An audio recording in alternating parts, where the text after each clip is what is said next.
En unos cuantos días más será estrenada en México la muy galardonada película Emilia Pérez del director francés Jacques Audiard. Esta es una cinta que comentan fue muy ovacionada en el Festival de Cannes. Ha sido premiada en muchos lugares, sobre todo en Europa. Ya fue estrenada en Netflix de Estados Unidos. Y curiosamente, es una estrategia que está, creo yo, causando más dolor que efectividad. Será estrenada casi mucho después aquí en México. El problema es que Emilia Pérez, la película, trata supuestamente sobre una historia en México. Hay actores españoles, estadounidenses, que forman parte de esta película sobre mexicanos. Quizá esto sea parte de la incomodidad de ciertos sectores aquí en México que se han molestado por la pronunciación del idioma español de alguno de estos actores. En particular hablamos de la controversia cuando señaló el comediante Eugenio Derbez que Selena Gómez, una de las actrices de esta película, pues no sabía hablar español. Obviamente la familia de Selena Gómez tiene su origen, es latina, pero Selena Gómez toda su vida ha vivido en Estados Unidos, habla inglés, así que el español probablemente se le dé, pero no muy bien. La película es bastante polémica y controvertida debido a que aborda el tema del narcotráfico de una manera muy peculiar. La película es un musical, medio comedia, y esto precisamente ha molestado a muchos, que señalan que cómo es posible que alguien fuera de México comente sobre este tema en plan de comedia, en plan de musical. Dicen ellos, se está de alguna manera minorizando el tema, se está trivializando esta situación que duele mucho en el país del narcotráfico. Se está haciendo una llamada narcoópera y mucha gente se está molestando y ofendiendo de que alguien extranjero que señalan no conoce muy bien la situación de México, la está trivializando. Yo les diría, trivializar son los narcocorridos o corridos tumbados, que sí es gente de México, pero que está glorificando una cultura del narcotráfico, del consumo de drogas, del uso de armas, del asesinato, del maltrato a la mujer, del acoso y del abuso contra la mujer. Para mí eso es trivializar y glorificar una conducta indebida. Hablemos de las narcoseries que hay precisamente en Netflix, donde los protagonistas son narcotraficantes como el Chapo Guzmán, pero le cambian el nombre, como Amado Carrillo, pero le cambian el nombre, y los actores que caracterizan estos personajes, basados obviamente, son personajes musculosos, fornidos, atléticos, bien parecidos. ¿Eso qué es? Eso no es trivializar, eso es glorificar. Y esas series son muy vistas, muy famosas, muy populares. Incluso no solo en Netflix, también las han pasado en televisión abierta. ¿Cómo nos ponemos a criticar una película, un cine de autor, un cine de arte, que se trata de imaginar, y no protestamos por lo que se hace aquí en México? y que realmente se trivializa y que realmente glorifica el narcotráfico.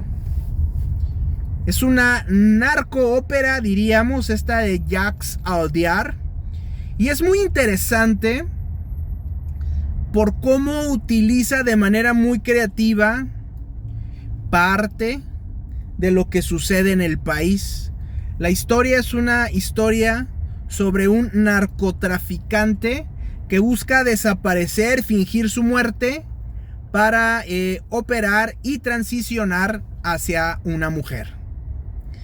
Recordemos el caso del Señor de los Cielos, no la serie, sino el Señor de los Cielos real, Amado Carrillo, un narcotraficante que aparentemente falleció, pero que se dice se sometió a una cirugía plástica y algo salió mal en la operación y se murió. Dicen muchos que la verdad es que Carrillo fingió su muerte, está en algún otro lado con una cara nueva, y precisamente esta fue la inspiración de una de estas narcoseries, y es la inspiración hasta cierto punto de Emilia Pérez, en donde este famoso narcotraficante mexicano contrata a una abogada para que le arregle todo lo necesario para fingir su muerte, como hizo Pedro Infante, no es cierto, para fingir su muerte y finalmente transicionar y vivir su vida como una mujer. La peculiaridad aquí es que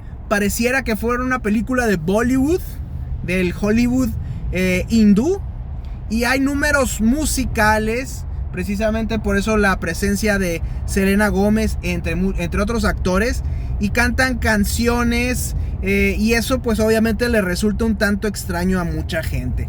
¿Por qué será extraño?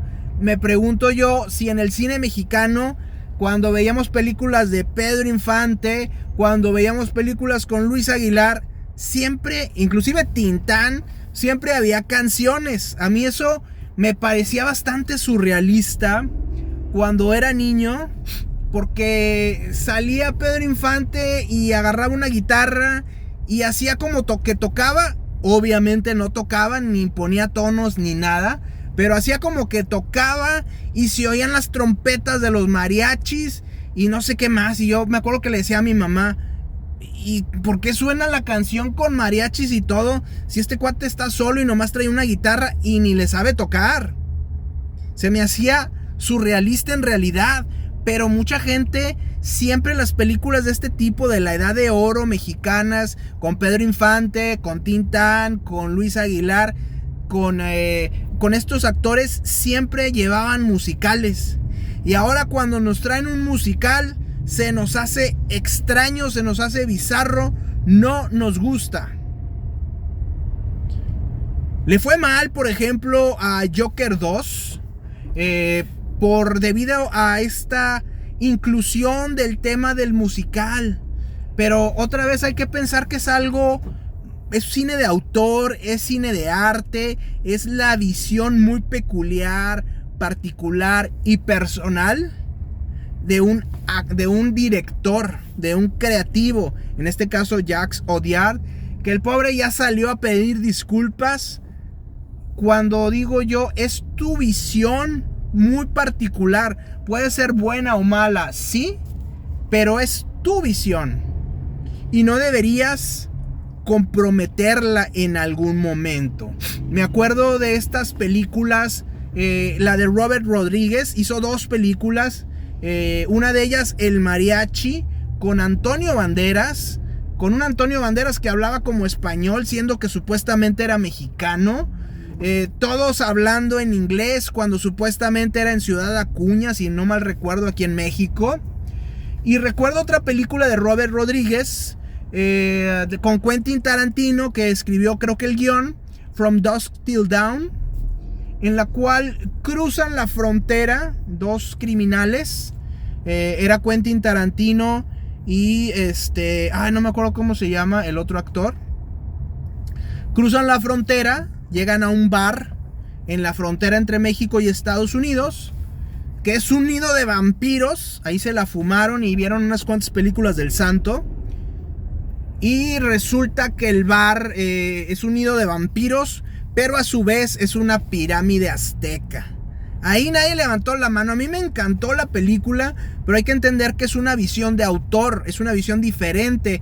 El mariachi no me entusiasmó tanto, pero ni me ofende ni me molesta. Es una visión de autor, es un sueño de alguien que lo plasmó ahí y que no necesariamente tendría que corresponder a la realidad. Sí, hay películas muy buenas, como esta que se acaba de estrenar de Nosferatu, de Robert Eggers, que es muy apegada. Este cuate está obsesionado con el detalle. Le puso un bigote a Nosferatu que no hay en versiones anteriores, pero él dice: los hombres en esa época usaban este tipo de bigote, así que se lo pongo. Los hombres de esa época, perdón, los personajes, las personas de esa época vestían este tipo de telas, este tipo de ropa, se los pongo. Las personas de esa época hablaban con este acento medio deformado, se los pongo.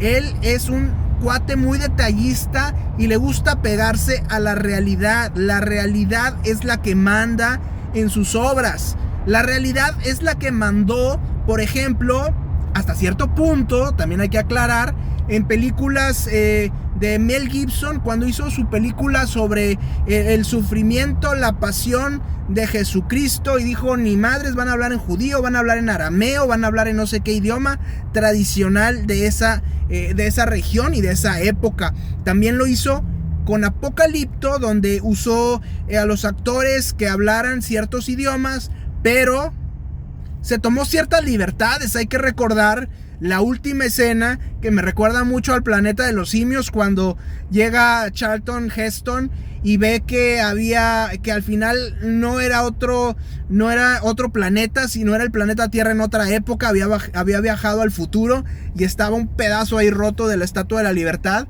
Así se ve la última escena de Apocalipto, que me encanta esa película. Cuando llega estos nativos de aquí de la zona y ven llegar los barcos de los españoles. Qué película tan chingona le salió a Mel Gibson. Pero hay que entender que ellos se apegaron mucho y lo que mandaba para ellos era la realidad, y lo que querían era ser lo más realistas posibles. En el caso particular de Emilia Pérez, estoy seguro que el autor no quiso ser realista.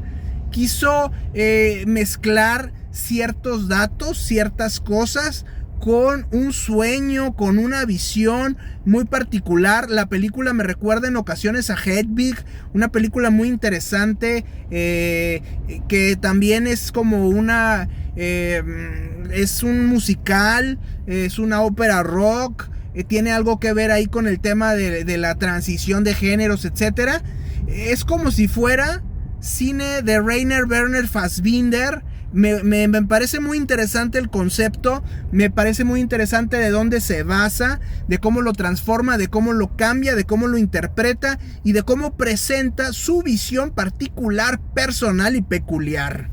No nos vamos a quejar de las películas de David Lynch, que desgraciadamente acaba de fallecer y que presenta una visión muy, muy, muy peculiar y muy particular, donde mezcla la realidad, donde mezcla los sueños, donde incluso mezcla pesadillas, donde hace que un personaje tenga una personalidad dual y que la interprete dos actores, que esto ya lo había hecho Luis Buñuel en una cinta anteriormente, dos actrices para un mismo personaje, para poder de alguna manera plasmar las dos personalidades, una personalidad dual, por así decirlo. Eso ya lo habían hecho y nadie se quejó, al contrario. A lo mejor sí se quejaron, pero se entiende que es una obra, una visión particular del autor. Aquí ya todo el mundo sacó los trinches, ya todo el mundo sacó las antorchas y ya todo el mundo está esperando que llegue Emilia Pérez para acabarse la película. Hay que pensar que el cine se trata de imaginación, de creatividad. Habrá quien diga: yo quiero hacer cine hiperrealista y hiperdetallista.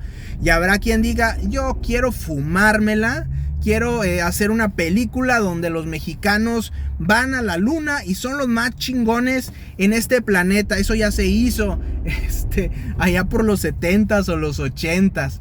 México 2000 o algo así se llamaba la película. Se les recomiendo, está muy divertida, muy ingeniosa y muy creativa, y es una visión personal del autor, así como Emilia Pérez. Silencio, véanla, disfrútenla. Si no les gusta ver la visión, la opinión de alguien más, quédense en su casa. Silencio. Y al que le gusta el cine y al que le gustan las ideas disruptivas, innovadoras, creativas, ver qué sucede en la mente de alguien más, pues vayan a ver la película.